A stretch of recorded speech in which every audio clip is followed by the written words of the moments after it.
Buenas tardes, chicos. Como hoy no los pude acompañar, les dejé este video y pues cualquier pregunta que tengan me la pueden hacer por WhatsApp. ¿Listo? El día de hoy vamos a ver teoría ácido básico. ¿Listo? Normalmente los ácidos y las bases están presentes en nuestra vida común. Por ejemplo, para la formación de las sales es necesario la reacción entre un ácido y una base para formar sal más agua.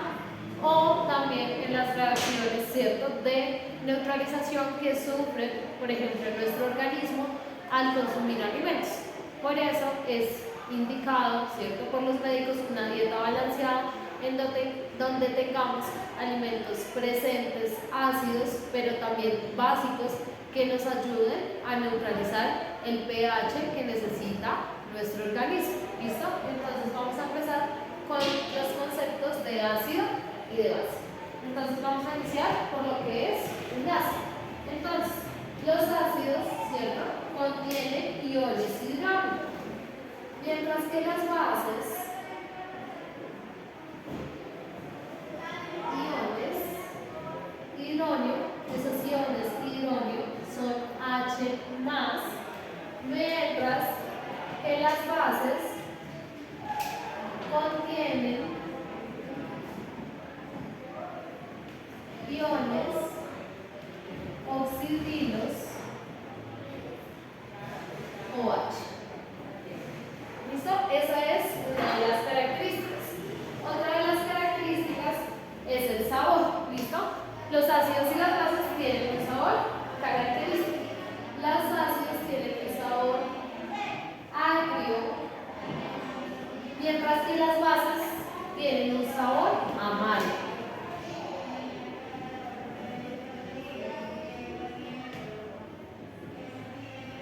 Por ejemplo, ¿qué sustancias nosotros consumimos normalmente que se considerarían unas sustancias ácidas con un sabor agrio? Podría ser el limón, las gaseosas, el vinagre, el ají, entre otros. Y en cambio, las sustancias con sabor amargo, ¿cierto?, que se considerarían básicas, podría ser, por ejemplo, un café, podría ser también un té, ¿cierto? O podría ser también el jabón. ¿Listo? Aparte de el sabor, ¿cierto?, tienen otras características. La de los ácidos es que, por ejemplo, es capaz de reaccionar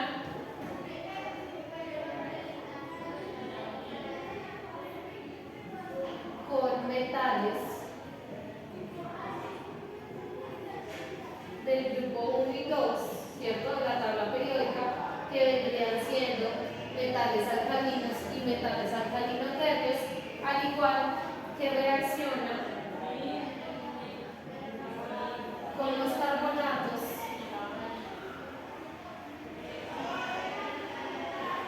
y los carbonatos son el principal componente del sarro en los dientes, ¿cierto? Y forma o tiene como producto, cuando reacciona con estos, el dióxido de carbono. Además, los ácidos son capaces de neutralizar una base.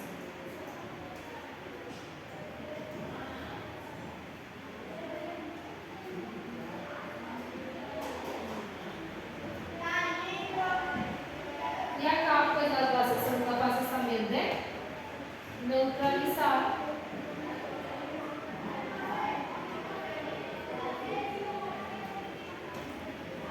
un ácido por medio de una reacción de neutralización.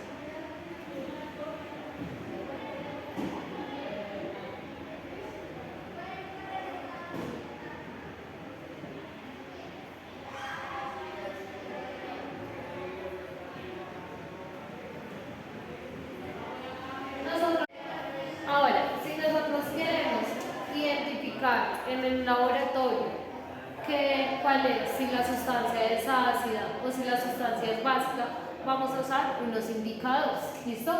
Normalmente se usa para indicadores ácido-base el papel tornasol rojo, el papel tornasol azul, o se suele utilizar la fenolftaleína.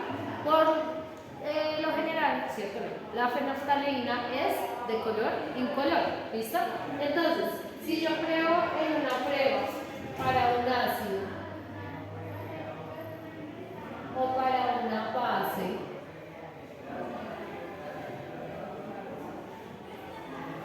el tiraje en el papel tornasol rojo que me va a indicar que es un ácido va a ser rojo. Si el papel tornasol vira un color azul, va a ser una base. Lo mismo va a suceder con el papel tornasol azul. Si vira un color rojo, me va a indicar un ácido. Si vira un color azul, ¿cierto? No cambia de color en este caso, va a ser una base. La fenolftaleína, si el color es incoloro, va a ser un ácido, y si el color se torna rosado, va a ser entonces una base. ¿Listo? Para los ácidos y bases también se manejan diferentes teorías.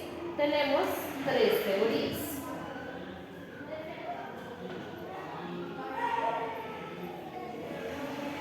Las primeras teorías, primera la fue formulada por Arrhenius. Arrhenius solo nos habla de disoluciones acuosas y generalmente son para ácidos y bases fuertes. ¿Listo?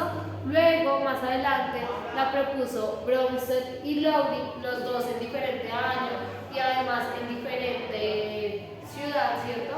En diferente locación, pero los dos llegaban a la misma conclusión y ellos nos hablan ya no en disolución acuosa necesariamente ese ácido de esa base, sino que nos dicen que ácido es aquel que dona un ion hidrogenión y base es aquel que la acepta. ¿Listo? Y por último nos habla Lewis. Lewis nos habla sobre una compartición de un par de electrones. Cuando dona un par de electrones hablamos de una base, en cambio cuando acepta un par de electrones hablamos entonces de un ácido. ¿Listo? Vamos entonces a empezar por el primero,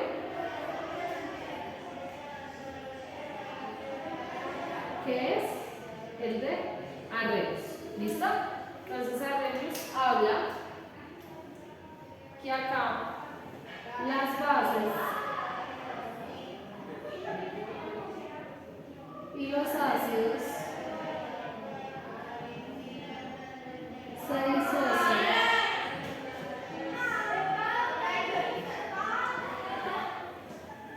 en disolución acuosa. ¿Listo? ¿Qué quiere decir? Que está en solución en agua. ¿Listo? Entonces, para él, una base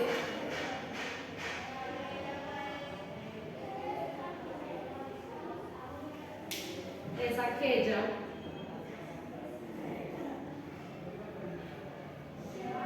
que en disolución acuosa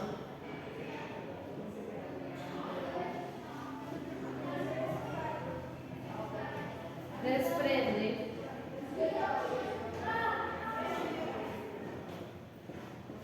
iones oxidribo y en cambio acá un ácido es aquella que en disolución acuosa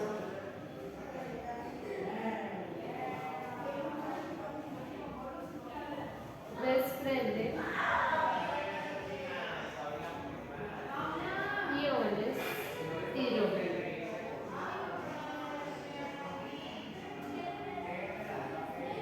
Ya vamos a ver entonces de qué es. Acá, una reacción química, ¿cierto? Podemos tener el ácido sulfúrico en disolución acuosa, va a desprender 2 de hidrógeno, ¿cierto? En acuoso, y el ion sulfato. Igualmente el estado acuoso, ¿cierto? Vemos entonces que cuando se desprende, está liberando iones hidrogenianos. ¿Qué quiere decir?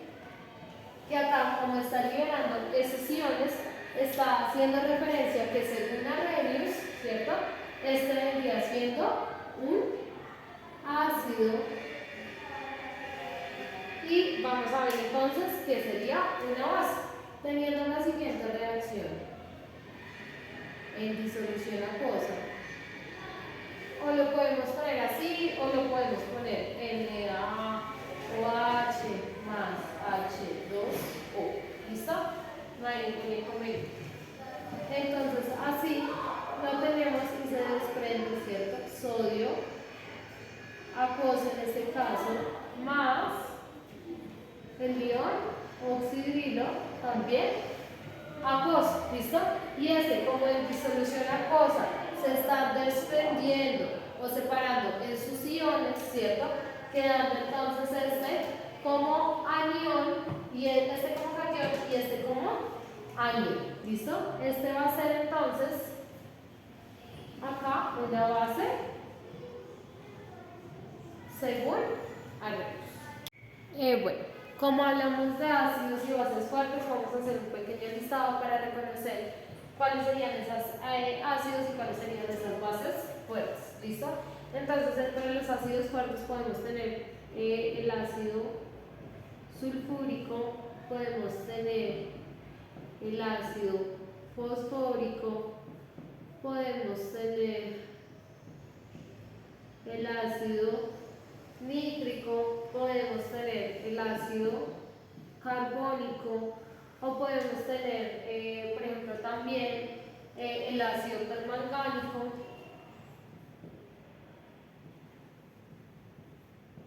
entre otros, ¿cierto? Ácidos oxáceos, o también podemos tener algunos ácidos hidrácidos como por ejemplo el ácido yodhídrico o el ácido bromídrico o el ácido fluorhídrico.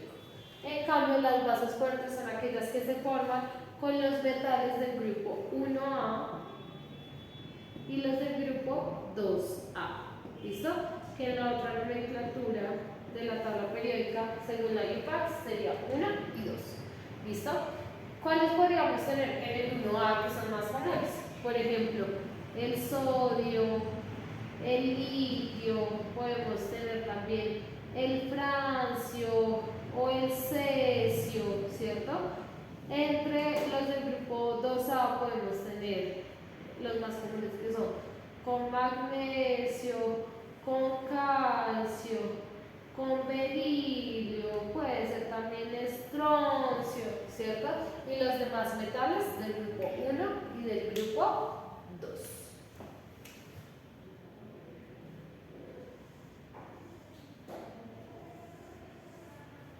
¿Listo? Ahí entonces, para hacer una breve lista y saber qué ácidos, ¿cierto? En disolución acuosa se disocian completamente. ¿Por qué? Porque los ácidos y las bases débiles no se disocian completamente. Estos se disocian parcialmente. Entonces, esa fue una de las razones por la cual la teoría de Arrhenius limitaba, ¿cierto?, la definición de un ácido y una base. Además de que para Arrhenius solo eran bases aquellas que desprendían iones hidroxilo, ¿cierto?, y ácidos aquellas que desprendían únicamente iones hidrogenianos. Pero vamos a ver que existen ácidos y bases que ni siquiera en su fórmula química contienen un grupo OH o un grupo H+, ¿listo? Entonces esta fue una de las limitaciones que tuvo Arrhenius y por ello viene a utilizarse la de Bronsted y Lowry, que de hecho la de Bronsted y Lowry son las que son más utilizadas, ¿cierto? Y vamos a ver que en la de Bronsted y Lowry se utilizan unas conjugaciones, ¿listo? De ácido-base conjugado. Bien, entonces la teoría de Bronsted y Lowry.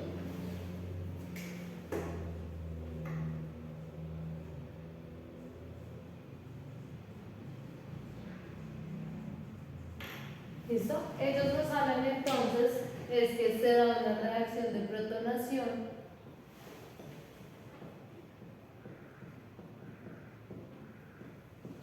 de protólisis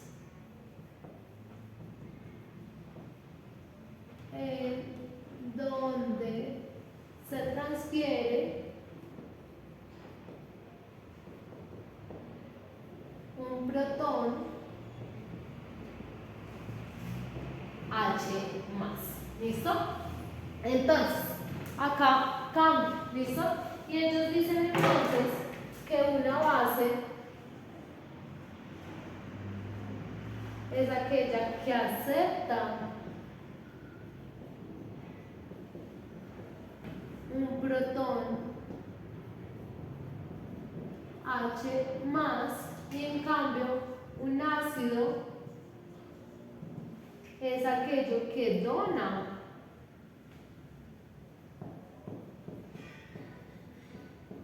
un protón H más. ¿Listo? Entonces acá vamos a ver que cada uno de ellos, según su parecido, va a tener un conjugado. ¿Listo? ¿Qué quiere decir? Que el ácido va a tener su base conjugada y que la base va a tener un ácido conjugado.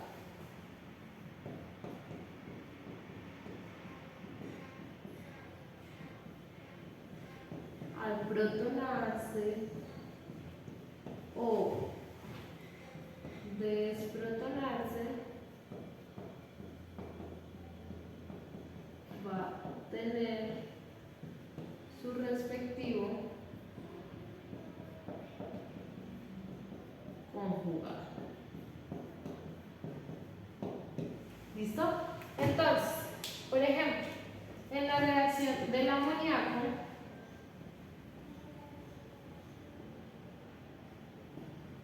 acuoso, ¿cierto? ¿Qué va a pasar? Va a resultar acá un NH4 más OH. ¿Listo? ¿Esto qué quiere decir? Que el agua, ¿cierto? Es el que le está dando un protón de hidrógeno al amoníaco y este se convirtió entonces en un ion amoníaco, ¿cierto? Entonces, el agua, como fue quien donó ese protón, este se actuaría, ¿cierto? O sería acá un ácido y el amoníaco, como lo recibió, sería una base. ¿Listo?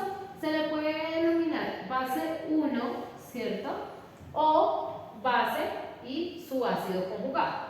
Entonces, acá en este lado, ¿cuál es el parecido? ¿Cuál es la sustancia que se parece? El NH3 y el NH4, ¿cierto? Entonces, este vendría siendo el ácido 1 o el ácido conjugado,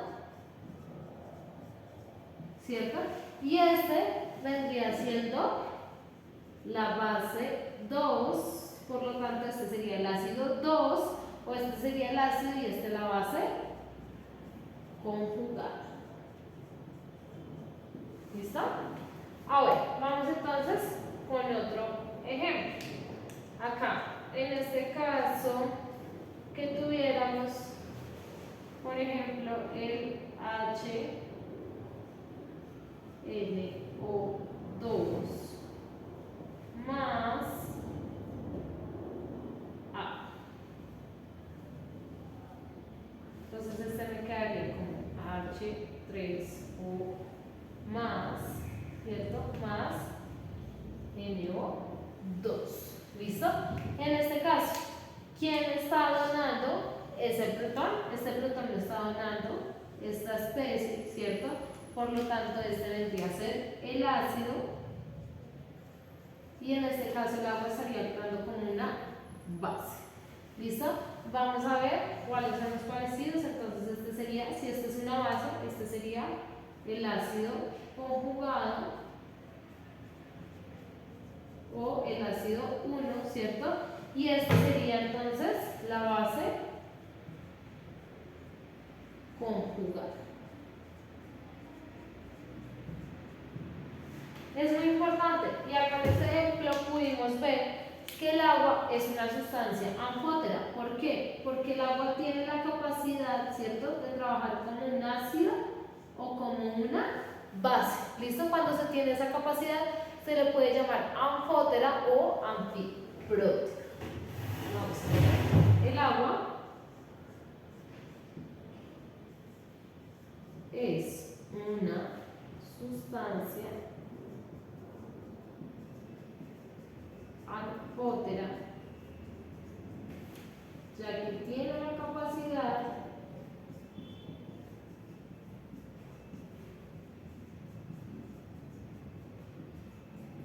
de actuar como una base o un ácido. Y ahí vamos viendo otra de las propiedades importantes del agua, ¿listo? Que además de que es el solvente universal, también es una sustancia que puede trabajar como un ácido o como una base.